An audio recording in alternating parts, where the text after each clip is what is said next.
Officer জঙ্গলের পথ দিয়ে একা একা বাড়ি যাচ্ছিল। হঠাৎ হি হি করে আস্তে আস্তে তার সামনে এসে দাঁড়ালো এক ভয়ঙ্কর ডাইনির বুড়ি। ডাইনি বলল, এই গাছটার নিচে একটা গর্ত আছে, সেখানে একটা জিনিস আছে, আমাকে সেটা আনতে হবে। তুই যদি আমাকে সেটা এনে দেস তাহলে তোকে অনেক সোনার মুদ্রা দিব। সোনার কথা শুনে অফিসারের চোখ চকচক করে উঠলো। সে সঙ্গে সঙ্গে রাজি হয়ে গেল। ডাইনি তখন বিশাল অজগর সাপকে রশ্মির মতো বানিয়ে অফিসারের কোমরে বেঁধে দিল। ওই সাপের রশ্মি ধরে সে গর্তে নামলো। গর্তের ভিতরে সে দেখলো বড় বড় খাজানার বাক্স, কিন্তু প্রত্যেকটা বাক্স পাহারা দিচ্ছে ভয়ঙ্কর কুকুর। তবে অফিসার ভয় পাইলো না, কারণ ডাইনি আগেই বলেছিল কিছুতে ওদের লাল কাপড় দেখাই, ওরা একদম শান্ত হয়ে যাবে। একটা করে সে কুকুরগুলোর সামনে লাল কাপড় দেখালো, আর কুকুরগুলো শান্ত হয়ে কাপড়ের উপর গুটিসুটি মেরে বসে পড়লো। প্রথম বক্সে ছিল পিতলের কয়েন, সে বলল এটা তো পুরানো ধাতু, নিব না। দ্বিতীয় বক্সে ছিল রূপার কয়েন, সে বলল না না এখনো সোনা পাই নাই। তৃতীয় বক্স খুলে যখন সে দেখলো ঝলমলে সোনার কয়েন, তখন সে বলে উঠলো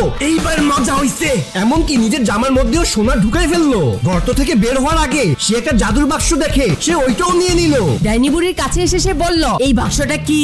এই কথা শুনে ডাইনি হঠাৎ রেগে আগুন হয়ে গেল। সে চিৎকার করে অফিসারের উপর ঝাঁপিয়ে পড়লো। অফিসার নিজেকে বাঁচাতে গিয়ে ডাইনিকে সেখানেই মেরে ফেললো। তারপর সব সোনার কয়েন নিয়ে সে গ্রামে চলে গেল আর গরিব মানুষদের মাঝে সব টাকা বিলিয়ে দিল। কিন্তু এই ভালো কাজ করেই তার সব সোনা শেষ হয়ে গেল। শেষে এমন দিন এলো যে তার কাছে এক পয়সাও রইল না। কি হবে এরপর? ও কি কিছু খেতে পারবে? জানতে চাইলে কমেন্টে লিখো, পার্ট 2 চাই।